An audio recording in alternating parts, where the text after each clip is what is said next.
Let's go. Your team, your town, your Philadelphia 76ers come away victorious. 124-117. Nice win by the boys in black. And a good evening, everybody. This is Sixers wrap-up show powered by 97.5 The Fanatic. I'm Sean Brace, joined by one-third of the group here. We got Sam Oshtry. Normally Sean Bernard joins us, three-headed monster. No Bernard, but we do have Sam Oshtry from the Score Bet joining us. Sam, monster victory. Am I overstating it?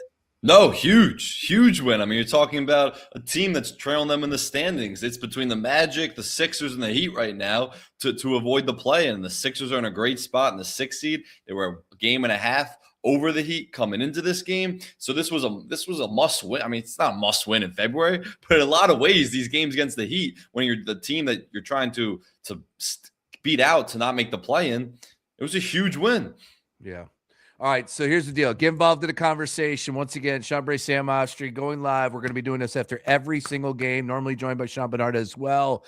Two-headed monster coming your way. We're going to talk all things Miami Heat. We're going to, of course, look ahead to what's coming up for the 76ers. We'll peek at the seedings, where we're at with 23 games to play. We'll have our player of the game and our stat of the game as well. But, of course, we got to open up with the fact that we have a new three-point king in franchise history, Tyrese Maxey. And, man, he went off in the first quarter, Sam Oshtry. I gave out a play today on air where I said 4+ three-pointers. I felt like it was gold. I said he would end up 5 of 11, somewhere around that area. He hits 5 three-pointers in the first quarter. He ends up 5 of 12. A heck of a performance by Maxey. And it's just crazy. I just want to put this out there. And I know, yes, it's a different game. Nobody's here to deny that. But the numbers, Tyrese Maxey is now the all-time three-point shooter in franchise history at just 375 games. AI, 718 games, Sam. Yes, it's a whole different ball game. I understand it. That's still pretty damn impressive. Yeah, it is hard to compare just because of how much more they shoot threes, the pace of the game, how much faster they're playing. The three-point line's obviously more prevalent, but that's still really impressive. And that's a record that'll stay with Maxey forever. And obviously, he's a beloved Sixer, and you hope that he spends his entire career in Philly for both Maxey's sake and for Philly fans' sake. But that's something that'll stay with him forever, is the all-time leader in three-pointers made for the Sixers. You pass a guy, Allen Iverson, who's probably the most iconic Sixer of all time, you could say, in a lot of ways, and a guy that didn't even win a championship, but still that iconic in the city of Philadelphia. So you pass him, you go through some of the names on that list, like Robert Covington is 3rd overall. Yeah. Kind of a legendary Sixers in some way, just because of his role in the process era and the beginning of those Embiid teams. And then Kyle Korver is up there on that list. Not someone you really associate with the Sixers if you're just following the league, but it's good for Maxey. Congratulations to him. Yeah, job well done. Maxey leading the charge yet again this evening. 28 points. That's leader in the clubhouse for the 76ers. 26 by Joel Embiid. I want to dive into this because this is definitely a topic that everybody is thinking about right now. The closing end of the game, 60 seconds. On the defensive side, no, because that was Bona tipped it in and got the goaltending. So just the fact that no Joel Embiid in the final minute and a half, he did go out there in the final 30 seconds. Very interesting way of going about it from Nick Nurse's perspective. We got Sixers TTP checking in. Please give us the comments. He's wondering the same thing. Did it have to do with the injury of his ribs? I think it had to have something to do with that, right? I don't think so, because he came back after that injury, and that was a pretty nasty injury. He took a hit to the ribs, went to the locker room, but he came back after that and was playing well and moving well after that injury. So originally I was thinking, all right, he's at 30 minutes is when he went out, and he didn't play the last 7 minutes or so of the 4th quarter, and he was at 30 minutes at that point. And so I'm thinking, all right, this is his minutes restriction they put on him. So this is 30 minutes. He's not going to play more than that. Still working his way back from injury. But you're also thinking, if you put a minutes restriction on him and it's 30 minutes, why in the world would you not distribute those minutes properly where he's going to play in crunch time in the end of the game? So that was a little bizarre. And I didn't think we were going to see him. I thought it was going to be Adam Bona to close that game. Adam Bona gets the goaltending call, basket waved off, and B comes back in for the last minute or so of the game. I don't understand it. I don't know why, if he was going to come back at that point in the game, where he obviously wasn't just shut it down for the night because of a minutes restriction, why was he not playing the last 5 minutes of the game? Didn't make any sense to me. I couldn't tell anything the Heat were doing defensively. if you have Embiid on the floor, it opens up everything for everybody else, as we saw all night, as we saw last game too. So I didn't understand it at all, but he ends up coming back in, hits the drive, it hits the three on the Maxey driving kick, one of the more clutch shots we've seen by any Sixer this season. All right, so let's talk a little bit about Joel Embiid and what we were able to see in his second game returning from the injury. Of course, went out there and dominated Indiana, as they all did. But tonight, a definitely different test going up against, of course, what we know with Spoelstra. Like, he likes to throw, the kitchen sink at Joel Embiid, whether it's zone, whether, just trying to get in his head, whatever it may be. Joel Embiid performed well, and I wasn't sure heading into game time. I didn't know if he was going to play, to be honest with you. It was late, extremely late. And of course, he does get dinged up, takes a shot to the ribs, has to go back to the locker room, did come back, did return. But he played really well tonight, Sam. And in a game, like I said, that we were all circling, we know what they're up against with the Miami Heat. It's not the Miami Heat of old, but they still got Tyler Hero. They still got Norman Powell, who was an all-star this year. Of course, they still got Bam, who went off this evening. But your thoughts on Joel Embiid this evening, going for 26, 8 of 20, 8 of 9 from the free throw line. He had the big three-pointer at the end, 2 of 6. Total rebounds, he had 11. 2 turnovers, 0 blocks, 1 steal. Your thoughts from the big man's performance? Yeah, I thought he was really good and efficient minutes, and you're seeing Joel Embiid's presence and the gravity of Joel Embiid and how much he creates for everybody else. And we talked about that last game too. But something I want to point out, where we know what Joel Embiid is from the mid range as a finisher at the rim, getting to the free throw line. He can have moments where he's a really good 3-point shooter too. His vision and his passing continues to get better every single game. Only 4 assists tonight, but some dimes all over the court and a bunch of hockey assists where you force, because of the attention that he commands. He passes it rotates to another guy. You force the defense into rotation, and it just creates opportunities. That's because of Embiid's gravity, but also his passing. And there was a play, he passed it up ahead to, I believe it was Dominic Barlow.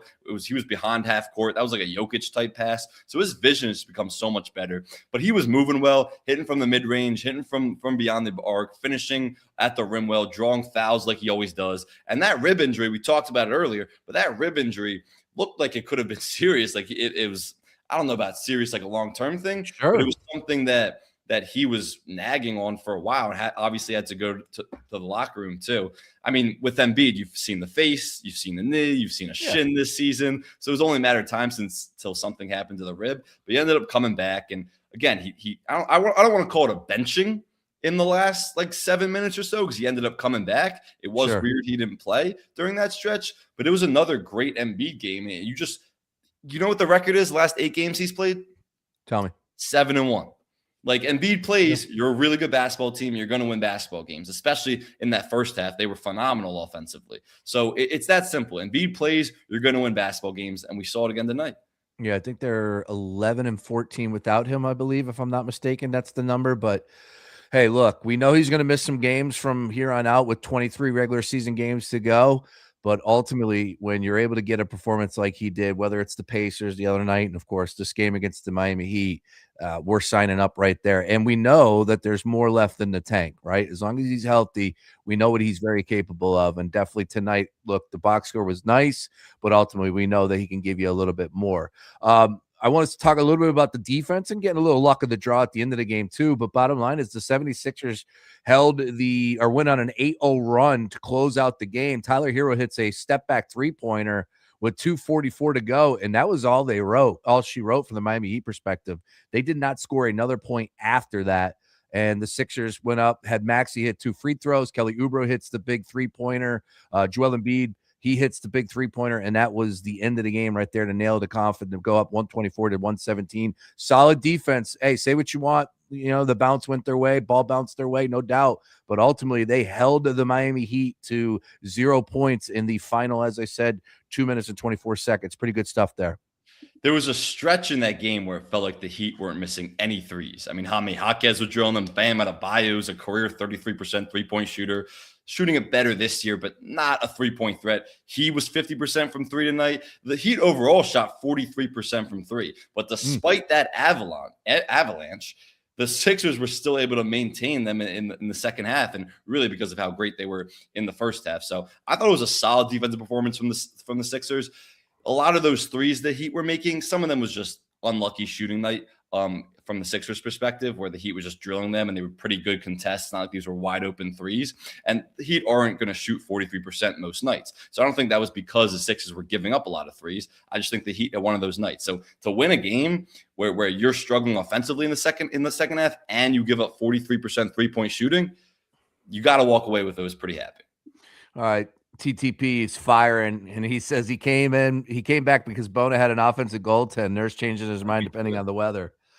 Was that the reason why he pulled Bona, because of the goaltend? I mean, I don't think you pull him because of that, because you still commend the effort of going to the offensive glass and trying to get that in. Like that would have been a game sealer. If I think the ball was bouncing out. I don't think that was falling. No, it was on the cylinder. Yeah, was it coming out? Nah, I don't know, but it was definitely goaltend. Yeah, it was definitely goaltend. Oh, I don't think Maxey was. I think that ball was going to come off. Oh yeah, thought it was a little strong. So you live with it. It's not something that you want, no doubt. And I know they made the comment on the broadcast, and I was like, can we just do without the goaltend there? But regardless, it is what it is. We'll hear more from Nick Nurse, of course. Wrap up show right here. Yeah, Roy checking in. That ball was definitely coming off the rim for sure. I agree. I thought that was a miss, and Bono just being aggressive.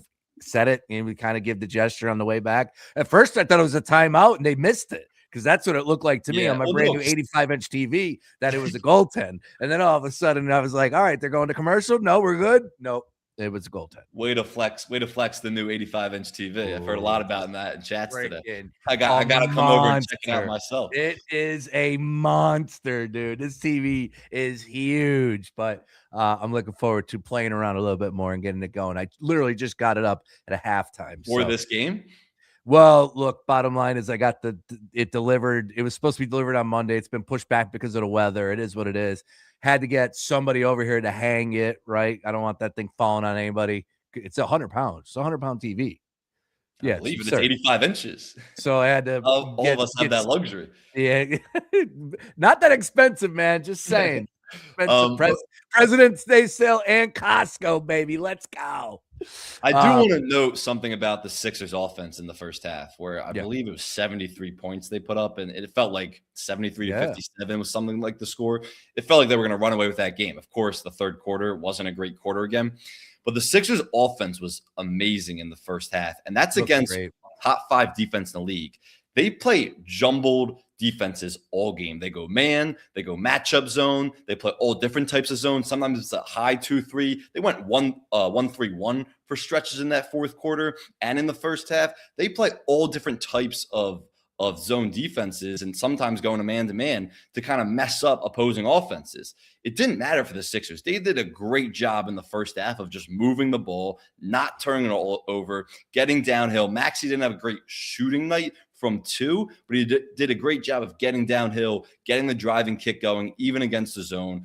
You put Embiid, you put VJ Edgecombe, you put different guys in the middle of the zone, and you can have a lot of success passing out of that. I just thought the Sixers did a great job attacking all these different zone looks and moving the ball really well in that first half, especially. It definitely slowed down in the second half, but that was an impressive offensive first half from the Sixers. One of the best we've seen all year. Yeah, so the deal right now is that Nick Nurse is just talking a little bit about matchups and switching. Again, I don't have the ability to really hone in on exactly what he's saying, but I'm reading the closed caption.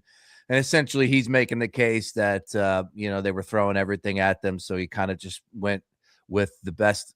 From what I'm gathering here is he went with the best matchup, dealing with what they were doing. He didn't want to switch as much, and that's why he decided to go with Bona. Again, I know we'll learn a little bit more in detail because somebody's going to pin him down and ask him exactly what took place there, but he was talking about the final 2 minutes just as to open up his press conference. Bottom line, as I said, Sixers win. 124-117, monster victory. Roy checking back in. I'm going to use this as a write-off. Yeah, you know what?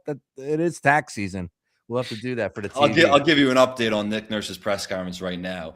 He didn't have any real updates after the game on Joel Embiid, but he mentioned that he saw the rib and the shoulder was ailing him a little bit. This is from Yeah. Austin Krell, who's at that press conference. Yep. So if those two things were ailing him a little bit, it sounds like he was just resting him, if you want to say, for precautionary reasons. But I don't really agree with it, but last minute of the game. So he still went back to him in the last minute. I guess he felt he was good enough at that moment. But seems like he's on some sort of minute restriction. But if Embiid's going to be on a minute restriction, which is fine, he can't play more than 30 minutes a night. That's fine. He should be playing late in the game in crunch time. Distribute those minutes properly where he's not sitting on the bench for the final 6-7 minutes. Agreed. All right, let's get to our play of the game here.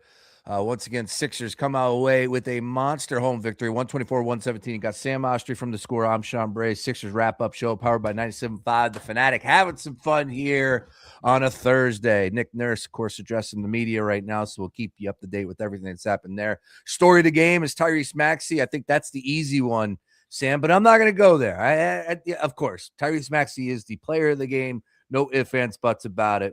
Broke the record. Incredible, magical stuff there in the first quarter. 5 3-pointers. The place was buzzing. Congratulations to everybody that wagered on that. A, B, if you did take 5+, I think that was even, probably around plus 180, if I'm not mistaken, somewhere around that number, because 4+ was plus 135. So you cashed in. Sixers win. Nice victory there. Let's keep it moving. My player of the game, though, I'm going to the rookie, VJ Edgecombe. It was a toss-up because Oubre would have been the guy that I think I should have went to, but man, there's just something about the energy that the rookie brings. And when you get the alley-oop from Tyrese Maxey, which was a thing of beauty, he's all over the floor, good defense, especially in that first half when you talked about them ripping off 72 was it at halftime? Yeah, 73. 73 points. He was a big piece of that reason and why they were able to do it. Again, the numbers for VJ Edgecombe on the evening, he finished with 19 total points, 8 of 12, was only 1 for 5 from downtown, 8 rebounds, 4 assists, 2 steals, 1 block. I mean, he's doing a little bit of everything in 39 minutes of action. He led the team in most minutes played. You're asking a ton for this kid to jump on the scene and, by the way, be effective as he was in that situation in a monster spot going up against the Miami Heat, led by Coach Spoelstra, who's been around the block a few times, had the Sixers number. I just came away super impressed by the rookie. Again, he's been doing it all season. I'm not surprised, but a monster game by VJ. Could have gave it to Oubre. Could have gave it to Joel Embiid. It is Tyrese Maxey's award, no doubt about it, but I'm going to give it to VJ Edgecombe. That's my player of the game. VJ was awesome, especially in the first half. When he didn't get that much going in the half court, he was great in transition, just sprinting past Miami's defense. And he was a big part of it. And this was going to be my stat, but I guess I'll tease my stat right now. Stat of the game is fast break points. The Sixers outscored the Heat in fast break points, and that's Miami's bread and butter. Miami is 4th in the league in total fast break points. Sixers are top 10 too, but to outscore Miami is really impressive. Part of that is they did a really good job not turning the ball over, especially in the first half, but also VJ Edgecombe he's the catalyst for the transition offense and their fast break offense. And he was doing a great job of sprinting past Miami's defense for some easy buckets. He had a tough and one finish in the first half.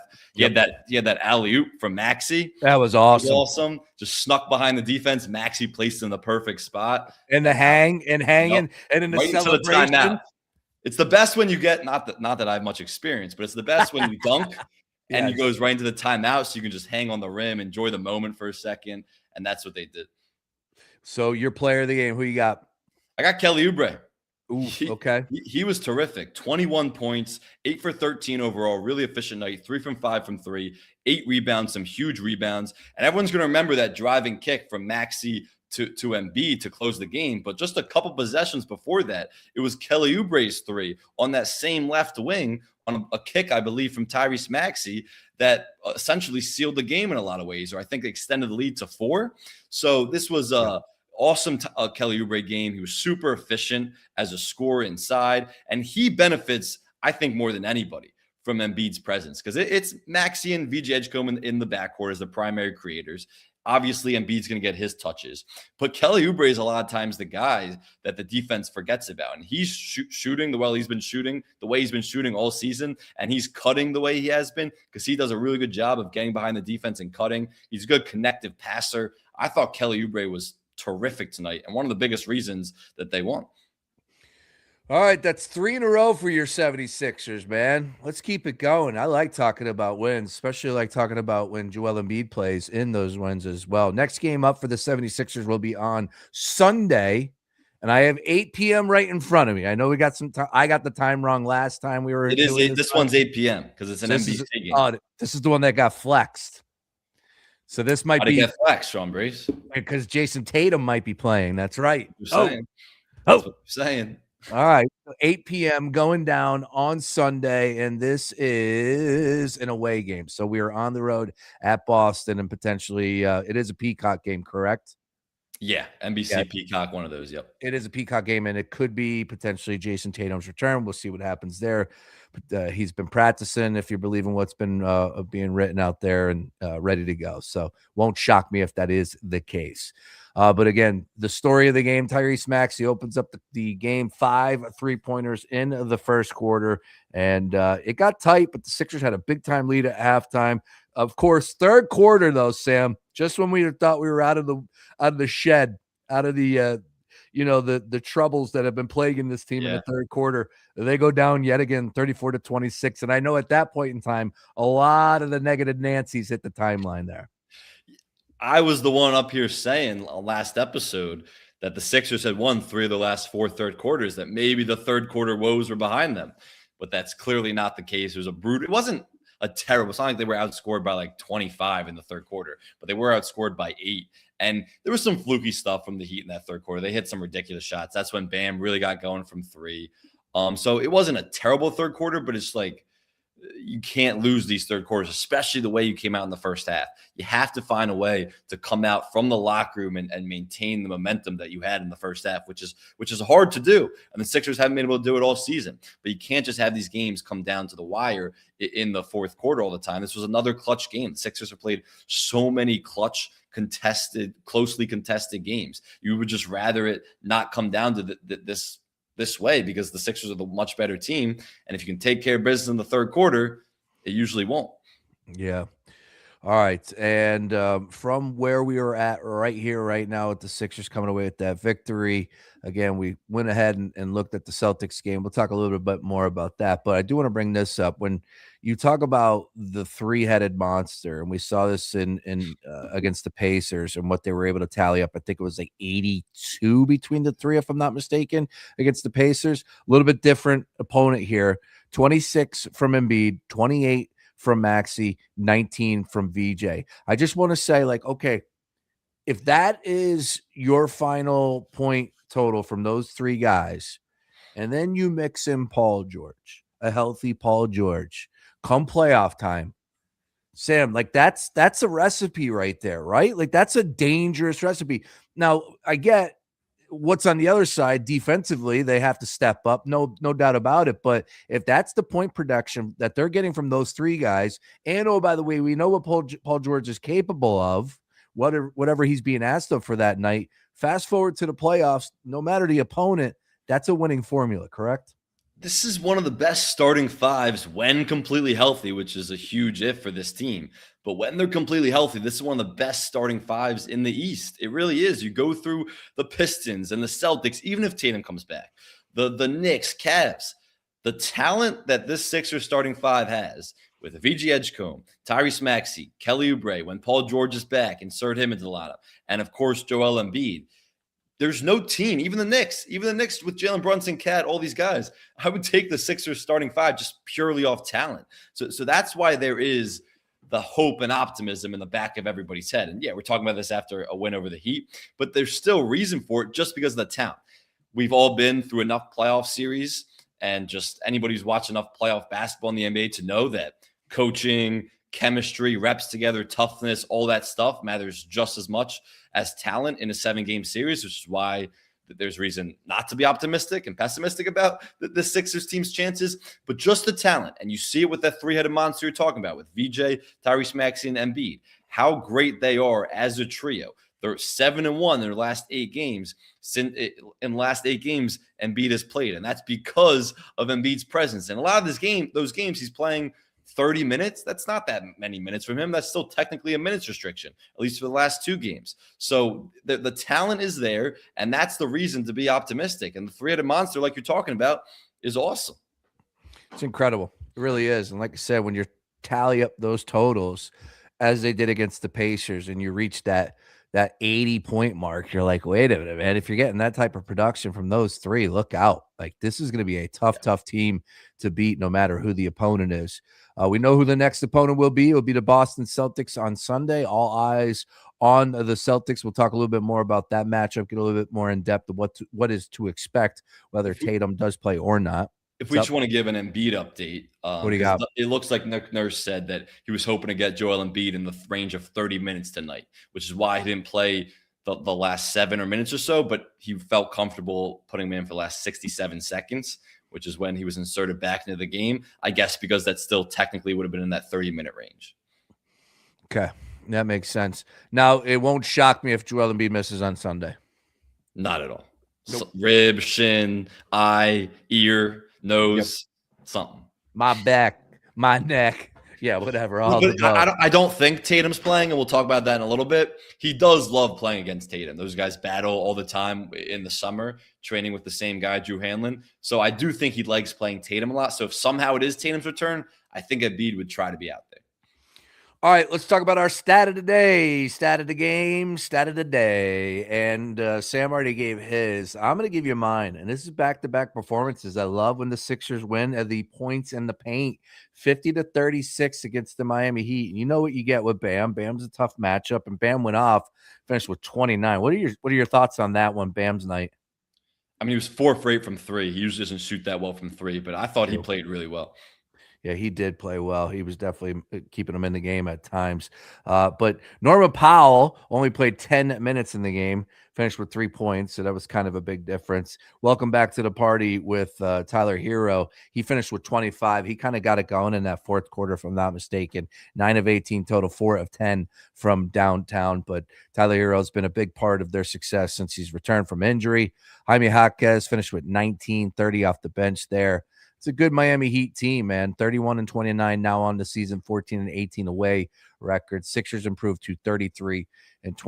Your stat of the game one more time for the people just joining us. Just to add on to your points in the paint, the Sixers outscored them 50-36, and this is a Miami Heat team that ranks 3rd in the league in points in the paint.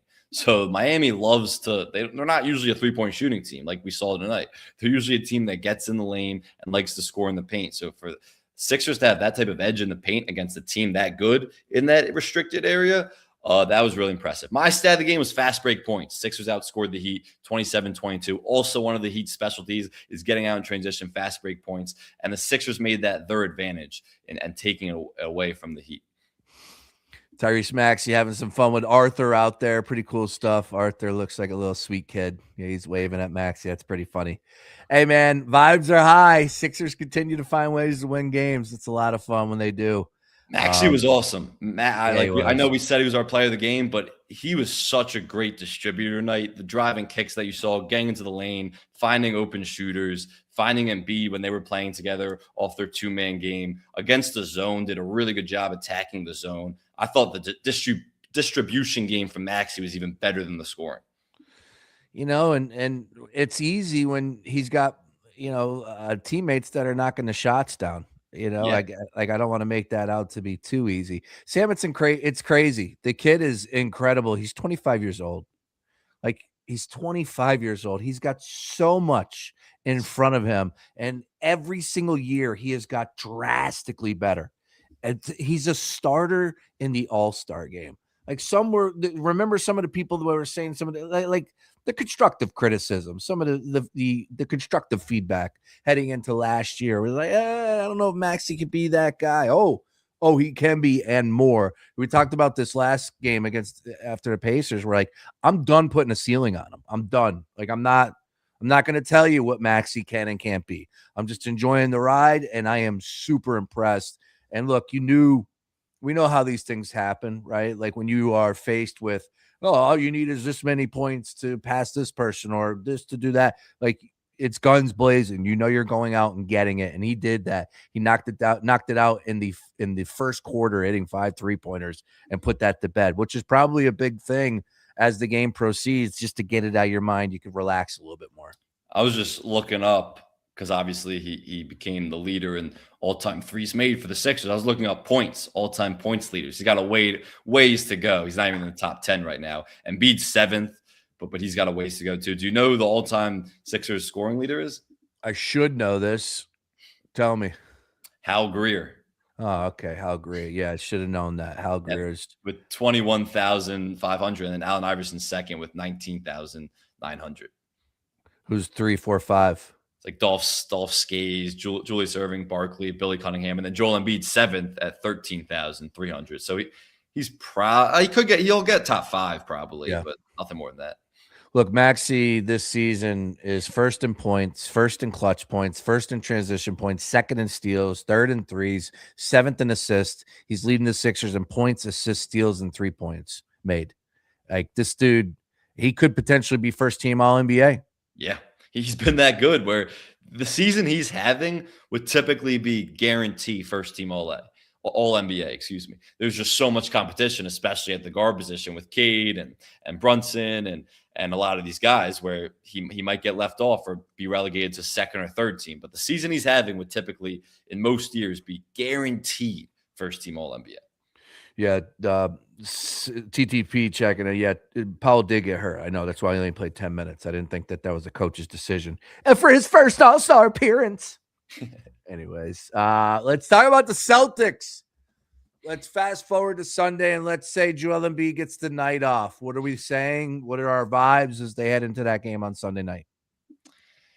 Without Joel Embiid, we've kind of seen what they are. I mean, we watched the Pelicans game. They had a nice game against the Wolves without Embiid, but still there was no Rudy Gobert and Naz Reid for that game. Celtics just got killed by the Nuggets, but this Celtics team is playing phenomenally. Jaylen Brown's been one of the best players in the league. They're really great at getting extra plays because of how well they crash the offensive glass. And the Sixers are not a good defensive rebounding team. Even when Embiid's in the lineup, they struggle with defensive rebound. So I think the Celtics are getting a lot of extra plays and extra shots through that. Here's a crazy stat about the Celtics that I was doing some research on. They have the second best offense in the NBA.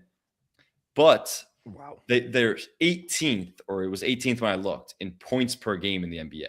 There's only been one team since 2000 to rank outside the top 15 in points per game, but still have a top 3 offense in terms of offensive efficiency. And that was a team in 2000. But the Sixers actually, believe it or not, in 2022-23, they're the last team to rank as a top 3 offense and offensive rating, but be outside the top 10 in points per game. So kind of just interesting, and kind of shows how efficient that Celtics offense is. They don't turn the ball over. They crash the offensive glass and get a lot of extra plays through that. So it's just going to be a tough matchup for the Sixers, especially if Embiid doesn't play. Yeah, look, we'll see how that one shakes out. We know what they're up against. Really good team. Whether Tatum comes back or not, Jaylen Brown is pretty much an MVP candidate. He is just incredible, and it's a new team out there, new roster to a point, and he continues to do big things. Celtics, you got a feel? You think Tatum's going to play Sunday? I don't know. That's what everyone's been building up. So sure, I can get down with it. They're 38-20 on the season. Like, this seems to be like the point of year. If you can get them back, get them in the rotation, get them, acclimated here before the playoffs starts, a good spot. And it's impressive, man. He's a workhorse. It shows you, how this is important to him for him to work back to this point and how difficult it is to do so. But man, I saw some video of him the other day. Like, he's chiseled, he's ripped, ready to go. It looks like he's been working out in the gym, of course, and, slowly but surely just strengthening up both legs, and here we are. Yeah. I mean, I don't think he's going to go Sunday just because he's only started practicing 5-on-5 the last 3 or 4 days. With the Celtics, it feels like it would be soon. I know people are building it up, this NBC matchup against the rival in the East. It just feels like it would be super soon. It's not something you want to rush back. I think it'll be more like mid-March, if I had to say. All right. Once again, 76ers win tonight, though, baby. That's all that matters. You know what's going to be funny, Sam? You want to talk about people getting fired up, including myself right here? What's that? Game on Sunday, fine, whatever. Then Tuesday, Spurs roll into town, and nobody can beat the Spurs right now. They just won tonight. Granted, Brooklyn Nets understood, but come on, man. They've been beating the Pistons. They just beat the Raptors. They've been lumping fools. They own Oklahoma City. Tuesday, they come in here, I know. and the Sixers beat the Spurs. I'm telling you, And the people are. streak? What are they still win? Are they on a winning streak right now? They've won 10 in a row. Wow. Yeah. Could you imagine Here's that? the thing. You know Embiid's playing that game. It's gotta. The 70 ball was against Wemby. Correct. And you know Wemby will be motivated for that game too.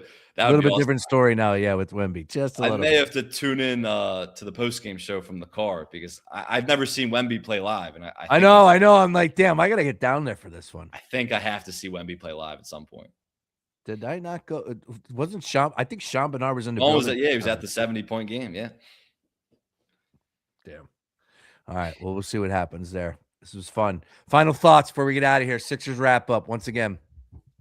Yeah, great win. Great win all around. This is what you want from right now. It's a four-headed snake without Paul George. It's Kelly Oubre, it's Joel Embiid, it's VJ Edgecombe, it's Tyrese Maxey. Those guys all produced at a real high level. VJ Edgecombe 19, Kelly Oubre 21, Tyrese Maxey 28, Joel Embiid 26. That's the scoring production you need from your top four. Dominic Barlow can have a game here and there. Campaign, by the way, hit a couple threes. Every time he shoots the ball, you're holding your breath. Like, why are you shooting the ball? It's such an ugly shot. But he made a couple big threes, so good for him. Quentin Grimes, I thought was all right. Had some decent moments off the bench. But it's those four guys that have to carry the scoring load and production. They move the ball really well. Great first half, one of their best offensive first halves of the entire season. A bad third quarter, but you still found a way to hold off the Heat, and a huge win as you try to avoid the play-in. You're now pretty good spot in the 6 seed. I don't know if you're going to get up to catch the Raptors as that 5 seed, but you're in a pretty good spot as the 6 seed. You're 7-1 in the last 8 games Embiid has played. That's where you want to be. You just need Embiid to stay healthy, recover well after this one, and continue to play on a somewhat consistent basis.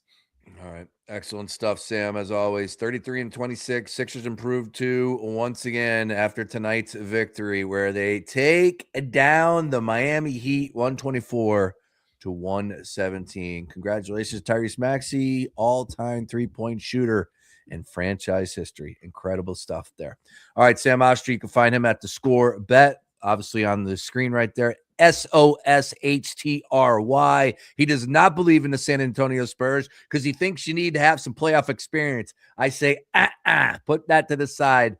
If you believe that the 76ers aren't going to win the NBA championship this year, the Spurs will get the job done. Go ahead and place a wager on that. I'm not going to steer you wrong. Give me the money. Give me the money or burn it. Do anything else. I gave you a free play today to take to the house, a shoebox bet at plus 130. That cashed in the first quarter. It doesn't get any easier than that. I'm telling you, the Spurs could potentially win it all this year. We'll see. Stick to those. Don't give any Spurs advice out there. It's not happening. No chance. No chance. Awesome stuff, Sam. We'll be back on Sunday talking all things post-game about the Sixers and Celtics. That's going to be a late one. Sean Bernard's going to be joining us. Sam will be back with me. I will be there as well. We'll be running 3 wide right here on Sixers Wrap-Up. Everybody enjoy the rest of your night. I'll be back tomorrow with Ray Dunn at 10 a.m., 10 to 2 p.m. on The Fanatic. We'll talk to you then. Peace.